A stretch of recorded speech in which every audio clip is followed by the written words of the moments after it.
Hello and welcome to One India. My name is Pankaj Mishra, and as we inch closer to the election season in the largest democracy on the face of the world, all the political parties are vying for attention, and they need branding, they need popularity, they need to woo the voters. But the question is, how are the voters going to react to it? And when it comes to both the voter sentiments and the branding, who else better than Harish, Bijoor, brand guru, a name, established name, needs no introduction. Harish, thank you so much for speaking to One India today. My pleasure, Pankaj. Harish, referring to one of your articles, your columns that was published in Indian Express about the weight of every vote in this election.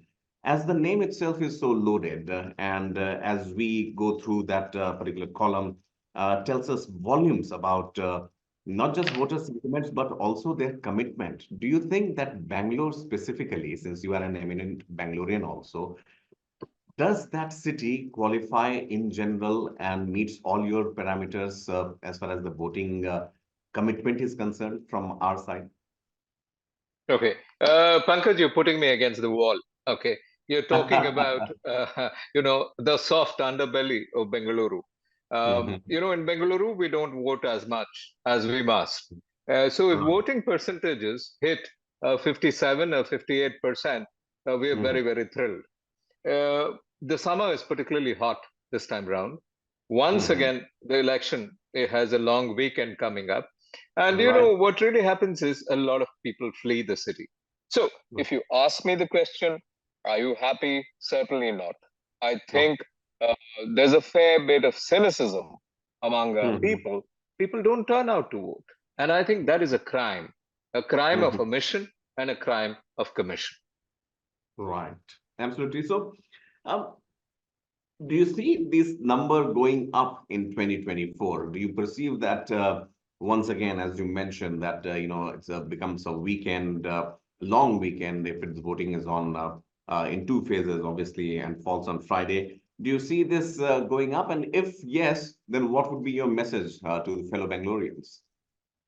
Okay, see, firstly, I'm a perennial optimist. Every Mm-hmm. election, I hope that we're going to cross the 66, 67% in terms of voter turnout at the booths. Never happens. I've been watching the last six elections very carefully. I've been trying to be one of the active promoters, trying to get people to booths and numbers of activities that we run with organizations of every kind.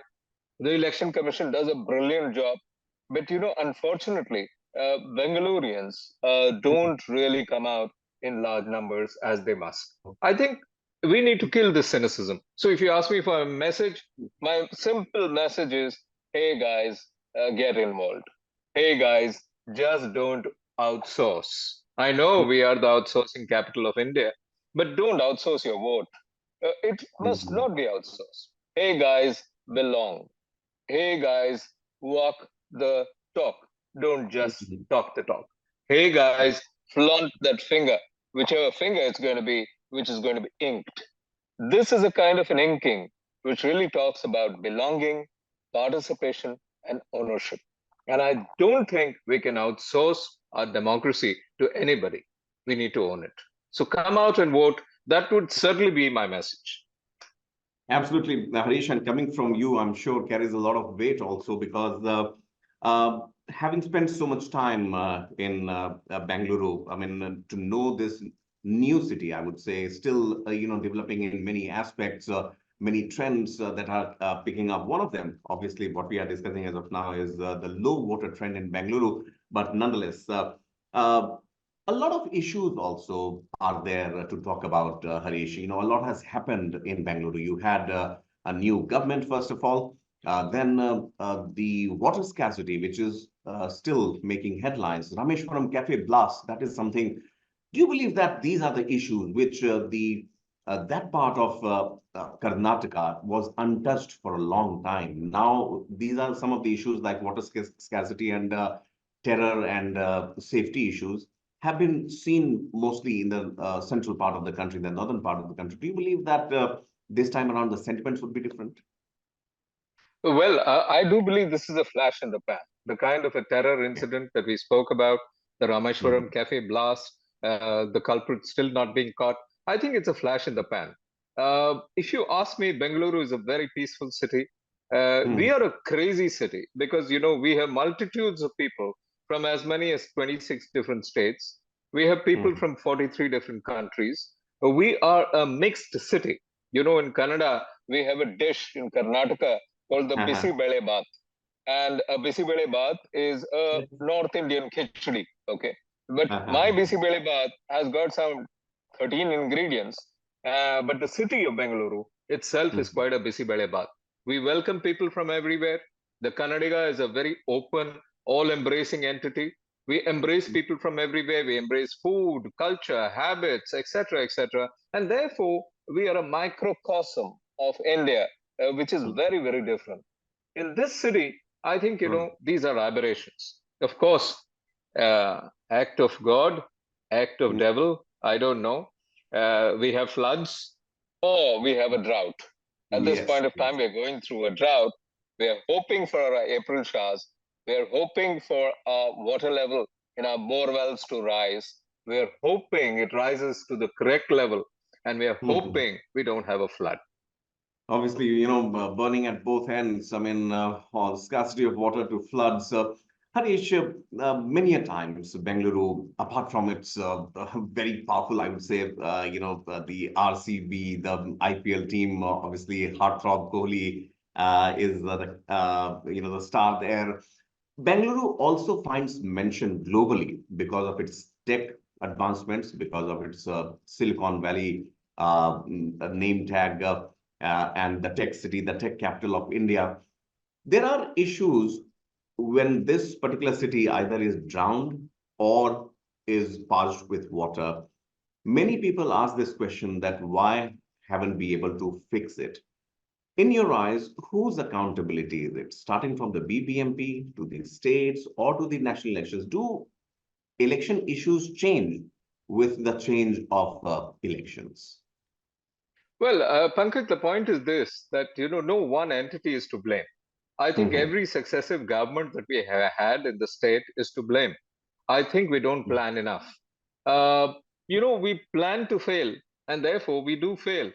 The planning is really not with the future in mind. Most of the time, we tend to plan for the city with the current set of issues in mind. That you can't do in a big boom, a magnet city called Bengaluru. Everybody wants to come to Bengaluru. Everybody wants to have on their CV a work experience in the kind of cutting edge spaces that we work in. At the same time, everybody wants to settle down in Bengaluru as well because of the salubrious climate. Not today. Today is a very hot day. We are touching some 34, 36. But mostly, it's a great place to be. And everybody wants to be here. Now, when a lot of people want to be here, it means my city has ballooned from being a pensioner's paradise to be a city which has 142 lakh people in it on any single day. About 11 lakh of the people come and go every single day, but the rest of them live here. A lot of us own places in the city. A lot of us have sunk our anchor in the city.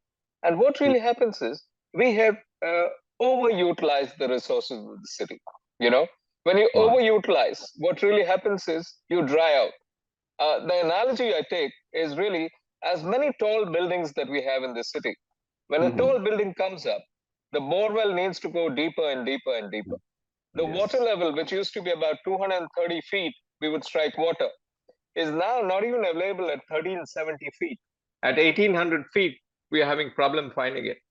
It's simple. The more vertically you grow, the more you usurp, and the more you usurp, the city dries up. It's just the demand and supply. The more the demand, the supply cannot. Absolutely. Absolutely. Yeah. Harish, correct me if I'm wrong here. Talking about skyscrapers, suddenly from that two-floor housing to multiple skyscrapers coming up and apartments coming up, has it the burden on the resources also to a certain extent to be blamed, if I may say so, for the lack of a better word, on the growing population of Bengaluru specifically, not other parts of Karnataka, but Bengaluru. And Yeah. other people coming from different states. You are right. Everyone Yeah. wants to work in Bengaluru. Everyone wants to have a name Bengaluru on their resumes. So how does the city look at that? Well, there is a term which used to float around in the United States of America, very popular for about 20, 21 years. And the term Mhm. was greed is good. Okay. And Okay. greed is good. And greed was considered to be a fueling force for everything that comes by. Okay. Mhm. Like Ayn Rand said, man's ego is the fountainhead of human progress. So ego, greed, this city has plenty of both, but this greed has gone too far. If you come into the city today, we are quite haphazard in our planning. The number Mhm. of buildings that you see, the height of the buildings, and the size of the tenements within them, and the number of people who live in any one space, huge numbers. So, what's really happened is a Mhm. pensioner's paradise became a pub capital became a BPO capital, a BPO capital became an ITES capital, became an biotech capital. It's now becoming an AI capital. As all these industries flourish, we get a lot of people, a lot of talent from outside. This is a single microcosm which houses a humongous number of people who are highly talented. But then, even talent needs to drink water. Even talent needs resources. Even Mhm. talent needs to find its way through traffic, which at times just doesn't move. So I think we Mhm. should smell the, pollution. We should smell the traffic. We should smell the Right. issues. And we need to say full stop. One simple Mhm. thing I do believe we need to do is we need to Uh-huh. demagnetize Bangalore. Right. Bangalore has become too magnetized. Time to demagnetize. And very Mhm. frankly, my dear friends, if Mhm. we don't demagnetize Bangalore, nature will. Mhm. And a water shortage is nature's way of saying, hey guys, you have taken me for granted. You pulled too much of Exactly. me. Time to stop. Right. Harish, I mean, we couldn't have had a better analysis on this particular aspect, right, about the Bengaluru from retirement capital to AI capital now, and the strain on the resources. One final question. I know you have a busy evening lined up also, but one final question. Once again, uh, with the elections in mind, do you believe that people in general, you and I both living in any part of the country, irrespective of that, should we still be posing our faith or reposing our faith that something better would come out? Because Bengaluru, as you mentioned, as an example, is not uh, looking at a solution only from a BBMP or from a state government or from a central government. It has to be a collective effort.